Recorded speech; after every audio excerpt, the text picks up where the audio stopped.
Hello everyone and welcome back to our science lesson, science physics lesson with the topic of properties of matter. Welcome to chapter 5. Let's continue. Chapter, we are going to start with lesson 1, properties of matter, mass and changes of state. Our learning aims is to learn that gases have properties such as mass. Learn that the following are properties of a substance: the temperature at which it changes state, its thermal conductivity, and its electrical conductivity. So before we start the lesson, let's trigger your memory with these questions, okay? What do you see in this picture? Can you describe it? Okay? What is happening to the ice cream? Okay? Yes, good job. It is melting. So what change of state happens as the ice cream melts? Yes, true. From the solid to liquid. Now, why does the cone of the ice cream not melt? Does the same thing happen to the cone of the ice cream? No, right? So what makes the ice cream melt? Yes, true. Because why? The cone is not what? Yeah, it cannot melt because it is a it has different melting point. But to make you understand more about this, then we are going to check the next slides for you to understand more. Because ice cream comes from a liquid and it has a melting point of what is that? 0 degree Celsius. Meanwhile, the cone does not come from liquid, yeah, right? So the cone, it is a solid that has different melting point as ice cream. So let's continue to the next slide to give you more understanding about this topic. So put on your thinking cap first. Open your book, page 67 of your student's book. So let's think about this first.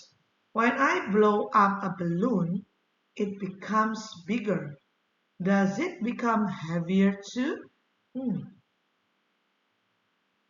Definitely it becomes bigger. But do you think it becomes heavier? Well, some of you might say yes, and some of you might say no.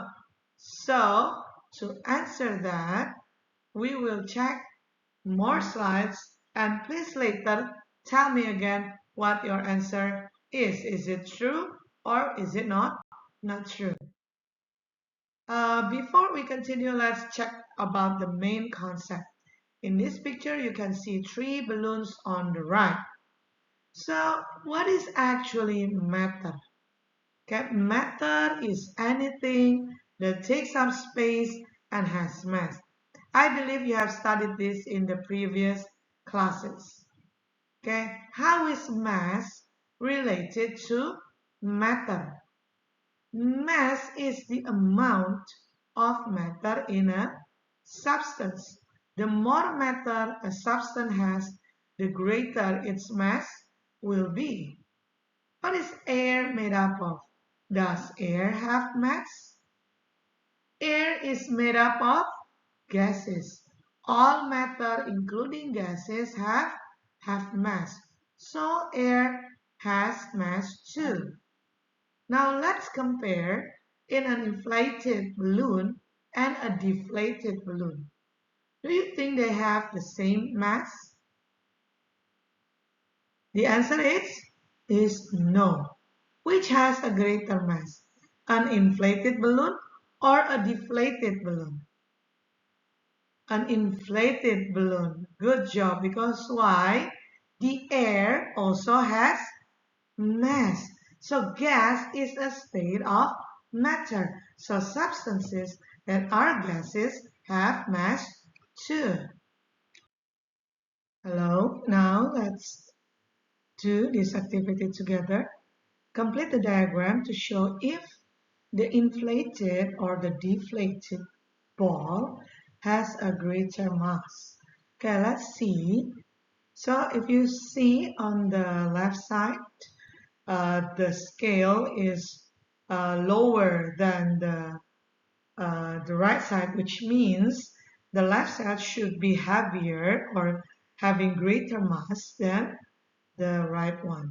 So in your opinion, which ball has more air in it?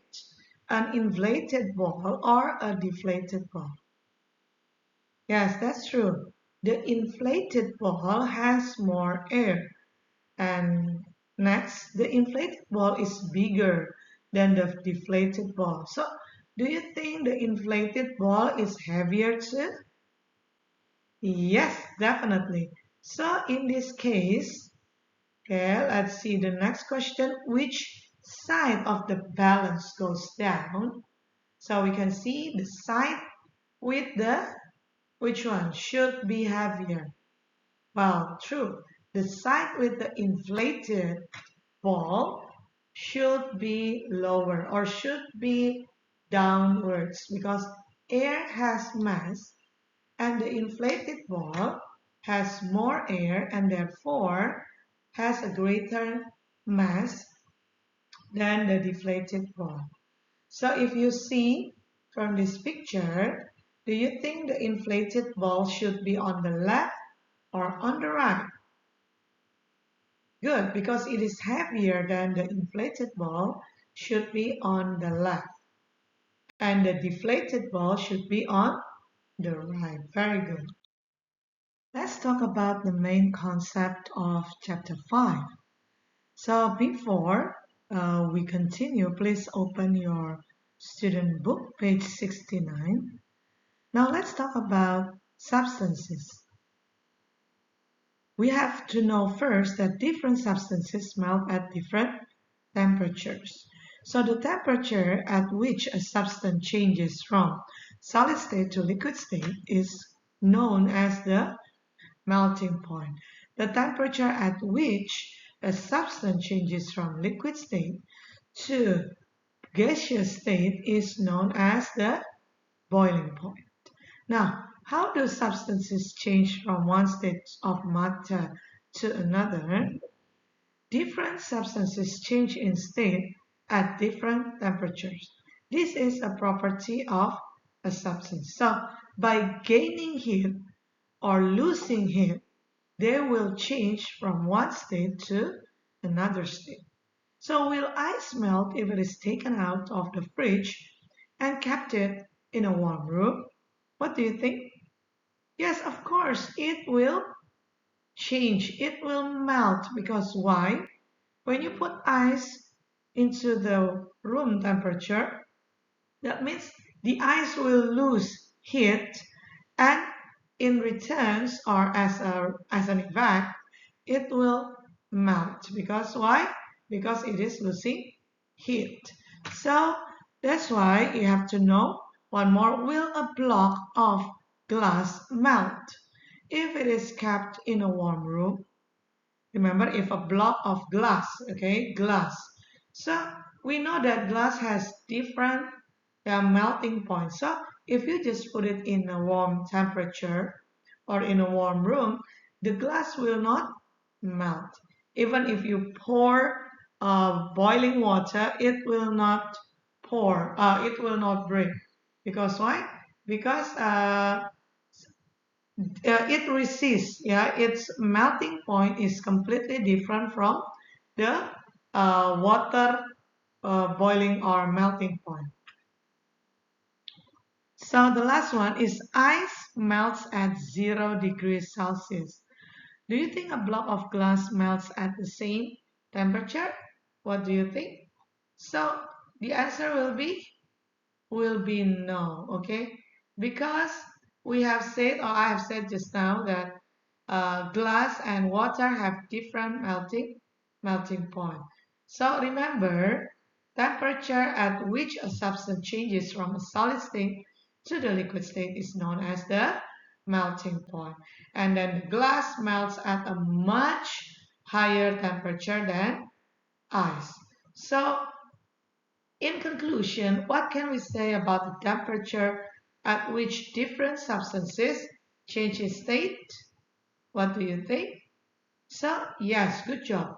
Different substances change in state at different temperature. Now imagine that you are holding a plastic bag with 5 ice cubes. Would the bag become lighter after all the ice has melted? What do you think? The answer is no, everyone, because the mass or amount of matter does not change after the ice has melted. So it has the same mass. Okay? So that's why when the block of ice changes into liquid, the mass does not change. Therefore, the bag will not become lighter.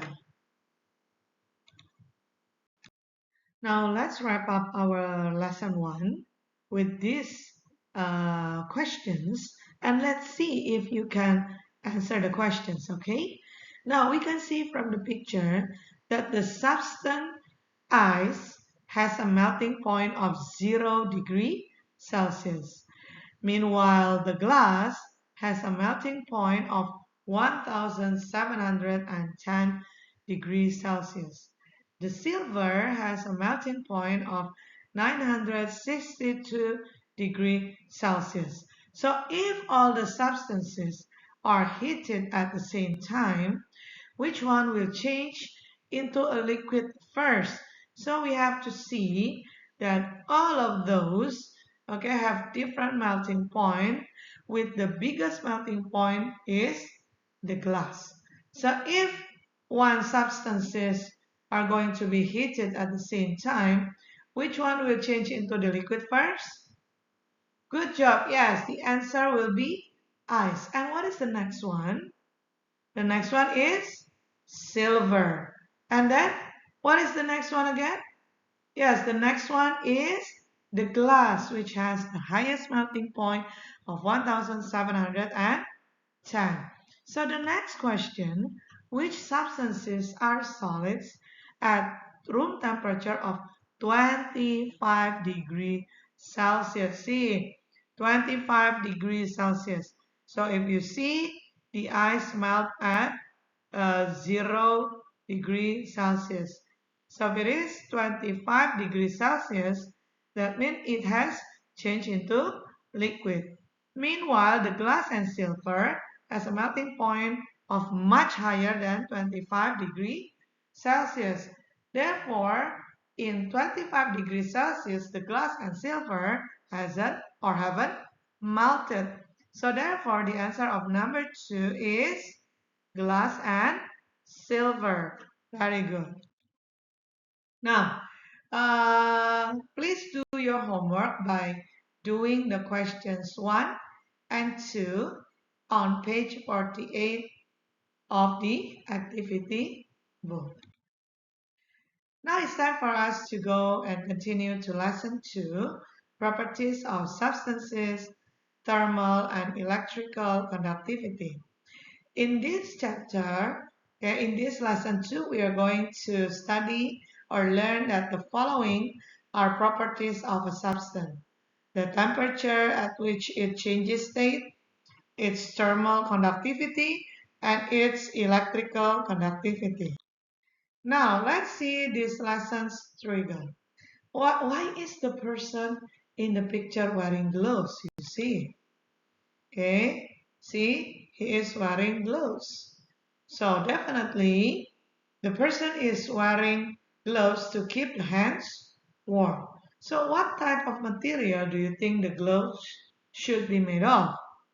Which one do you think? Can you please answer while thinking about it for a while? So the one thing that you have to remember, the gloves should be made of a material that does not allow the heat to flow through it easily. So one example can be the wool or maybe leather. Yes, that's good because the wool or maybe leather they do not let, yeah, the they do not allow heat to flow through the material easily. So it's gonna be much better for us to use the gloves made of these materials to keep us warm. Now, why should we not touch electrical wires when our hands are wet? Well, we have to understand that electricity can flow through the electrical wires and water on our hands to our body, and we may get an electric shock. So please remember, everyone, if you want to touch electrical wires, make sure your hands are all dry. Okay, so it will not give a chance for any electricity to flow, okay, through the electrical wires and water, and then you may get electrocuted. The main concept of lesson 2 is to see about the thermal conductivity. Thermal conductivity is the ability to conduct heat. Now, what do you think will happen if you leave hot soup in a metal bowl for some time? So, after some time, the soup will start to cool down. Okay? Why? Because the thermal conductors are good at conducting heat. The examples are metal. So, if you have this bowl, again the question, which bowl would you use to keep the soup hot for a longer time? Do you think you should use a metal bowl or a ceramic bowl? And then why? Okay, so the answer will be, yeah, metals are good at conducting heat and are called thermal conductors, while materials such as wood, rubber, and plastic are poor at conducting heat and are called thermal insulators. So, like just now, the thermal insulators are the things that you want to use when you are, for example, cooking something. Yeah, that's why if we, the handle of some pans will be made of rubber, plastic, or even wood. Because why? It is the thermal insulators. Yeah, therefore, when we are cooking, our hands will not get heated or got burned. Next, let's see, the electrical conductivity is the ability to conduct electricity. If we see in this picture, we can see 4 wires. So what are the two different parts of a wire? If you see the wire, we can see that there is the inner part and then the outer cover. So the inner part of the wire is made of metal or copper, and the outer cover is made of plastic or rubber. So which part of the wire can power our electrical devices? Which one do you think, the inner or the outer? Well, the answer will be the inner part of the wire, as it allows electricity to flow through it easily. So we can see that the electrical conductors allow electricity to flow easily, and that is the inner part. So why does the wire have a plastic or rubber cover at the outside? See, with different color. Why do they have different colors? Yeah, for you to ease, yeah, to differentiate between one to another. It is easier for you. So the plastic or rubber cover does not allow electricity to flow through it easily. This way, we will be able to handle the wire safely. So that's why we have to see that the metals allow electricity to flow easily, and that's why they are called electrical conductors. While materials such as wood, rubber, and plastic do not allow or do not conduct electricity and are called thermal insulators. And these electrical insulators do not conduct electricity.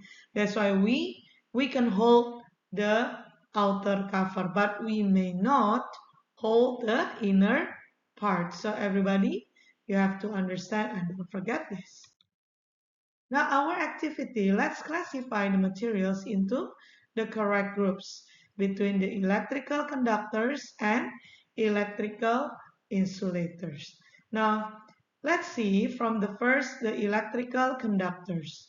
We see from fabric, iron, plastic, rubber, and wood. Which one do you think the electrical conductors? Let's see starting from the fabric. Fabric should be, yes, electrical insulators. The iron, which one should be? Iron belong to which group? Yes, good job, electrical conductors. And then plastic, which one should it be? Yes, good job, electrical insulators. And rubber and wood also should be in the electrical insulators group. So don't forget, and then let's continue to our next activity and lesson 2, from lesson 2. We can see the video that show an example of how electrical conductivity can be useful in daily life. Okay, so actually you should watch a video here, but because this is the video learning, so it's impossible. But we will see each other, for example, in the class, and then we will play the video for you. Okay, this is hopefully after that you can answer the following questions. So what is the difference between normal concrete and conductive concrete? So the normal concrete, what happened? So unlike normal concrete, conductive concrete is able to conduct electricity. This generates heat to melt snow. Now, why is conductive concrete able to conduct electricity? Conductive concrete contains steel, which is a good electrical conductor. Okay, so now let's answer this question. Wearing a woolen jacket can keep us warm. Why? The woolen jacket traps a layer of air around our body. So air is a thermal insulator. Heat from our body will not be easily transferred to the surroundings, and this keeps us warm. To wrap up lesson 2, let's try to do this exercise by filling in the blanks. Okay, number 1, conductivity, blah, blah, blah. Conductivity is the ability of a substance to conduct heat. So what is the correct answer? Let's try to do this together. Okay, good. The answer is thermal. Thermal conductivity is the ability of a substance to conduct heat. Number 2, electrical, blah, blah, blah, are poor at conducting electricity. The correct answer will be, come on, the key words is poor at conducting electricity. So the answer will be, yes, that's good, insulators. Now, number 3, cooking pots are made of metal because metal is a good thermal one. It's being, what is that, mentioned many times, thermal what? So, cooking pots are made of metal because metal is a good thermal conductor. Very good. Now, the last one. Electrical, blah, blah, blah, is a measure of how well a substance can transfer or conduct electricity. So, what is that? The answer? Yes, very good. Electrical conductivity is a measure of how well a substance can conduct electricity. So, hopefully you have understood until lesson 2. Let's continue with the next of our lesson. Before we continue to lesson 3, don't forget to complete your homework, worksheet 1, with the topic of properties of substances. Now let's continue to lesson 3 with the topic boiling and evaporation. The learning aim is to describe how boiling and evaporation are different. Now lesson trigger. Before we start, let's see this picture and then try to think or recall some of your memories about boiling and evaporation in primary 5. What can you observe in the picture? In the picture, you can see that there are bubbles, bubbles forming in the pan of water. So, is the water in the pan boiling or evaporating? What do you think? Is the water in the pan boiling or evaporating? Well, some of you may say boiling and some of you may say evaporating. And to be sure, okay, we will see the next slide about how this is actually both. But let's see. And before we continue to answering that question, please open page 73 of your student's book while thinking about this question. If I keep a glass of water in the refrigerator, will the water evaporate? What do you think? Okay, before you think about it, let's recall or let's discuss some of these questions. If I keep a glass of water in the open under the sun, what will happen to the water level after some time? What do you think will happen? Yes, good job. The water level will decrease. Now, if I keep the same glass with the same amount of water inside a refrigerator, will the water level decrease? What do you think, everyone? Well, actually, even if you put any glasses or any water in a container, wherever you put it, you're going to see that after some time, the water level is going to decrease. And why is that so? This is happening because of evaporation. Now, to understand more about the concept of evaporation, let's see the next slide.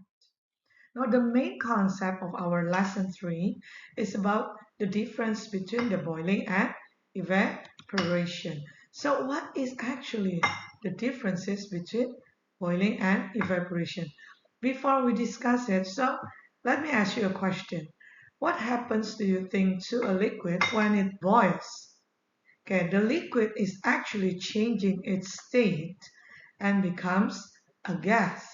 So when it becomes a gas, that means the liquid, some of the parts of the liquid changes into gas. And the more you heat it, the more parts of the liquid will change into gas until there is no more liquid left over. Now the next question. Does the same change of state occur when a liquid evaporates? Let's think. Does the same change of state occur when a liquid evaporates? Well, definitely yes, because why? Evaporation is the change of changing from the state of liquid to the change of the state of gas. But that happens, the difference between evaporates and boiling is very different. Now, to make you understand, let's see the following main concept of table from the differences between boiling and evaporation. So boiling occurs when a liquid reaches its boiling point. Meanwhile, the evaporation occurs at all temperatures.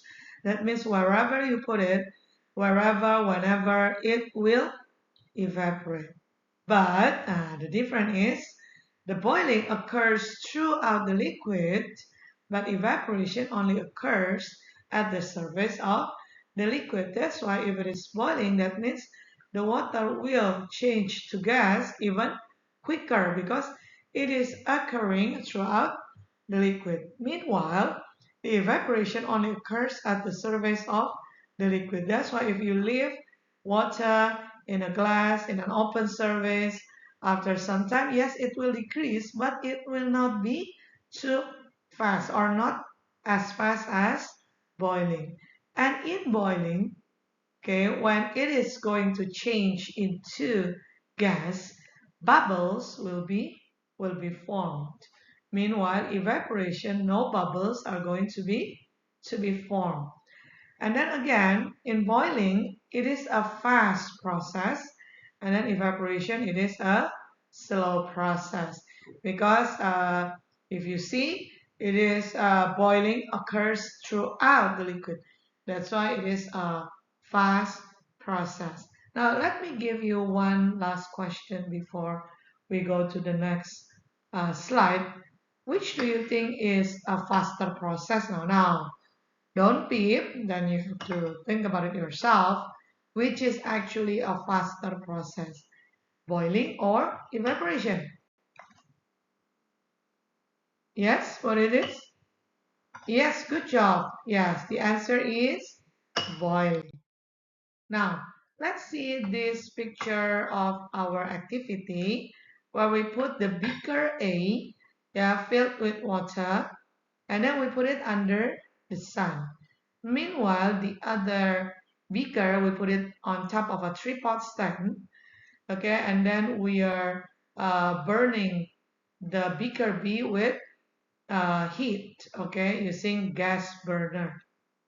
Now, if you observe the diagrams, what can you observe in beaker A and beaker B after some time? Okay, think about it first before we discuss the answer. Okay, good job. So, yes, true. For beaker A, the water level will decrease after some time. While for beaker B, the water level will decrease more quickly and bubbles will be formed. Now, that's why if we see in beaker A, what is it called? Yeah, it is called evaporation. And beaker B, what do you call beaker B process? It is called boiling. Very good. Let's continue. Now, let's put on our critical thinking. Can evaporation happen on a cold day? And then why? Now, let's think about it first. And please try to recall what I have told you previously about evaporation, where evaporation can happen at any temperature, at any time, anywhere. Yes, you still remember? That means you know the answer, right? So can evaporation happen on a cold day? Yes, the answer, yes, evaporation can happen at any temperature. But only maybe if you see further about evaporation, you will know that there is a difference from the factors that will affect the speed of evaporation. Now, let's wrap up for our lesson 3 by ticking the correct box beside each sentence. So remember everyone, before we answer these questions, you have to think carefully and then try to answer the questions before you give the correct answer. Okay? So the first, during evaporation, water on the surface boils and changes into water vapor. Come on, let's think about it first. Do you think it is false or true? Because during evaporation, does the water on the surface boils? Yes, that's good. The answer is no. So the water on the surface didn't actually boil during evaporation because only boiling involves the process of boiling. That's why bubbles will be formed. That's why during evaporation, water on the surface will not boil. And the answer so will be false. Very good. Now the next one.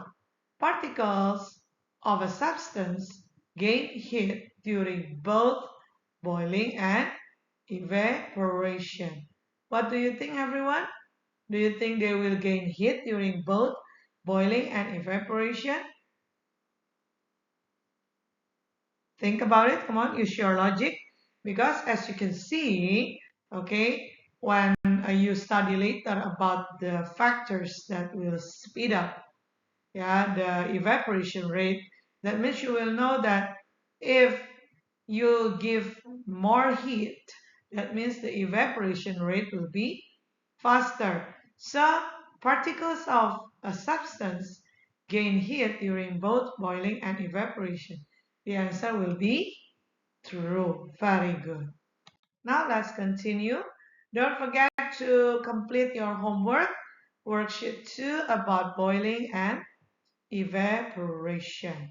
Now, don't forget that these slides are actually adapted, and you can also check the links that has been given to you.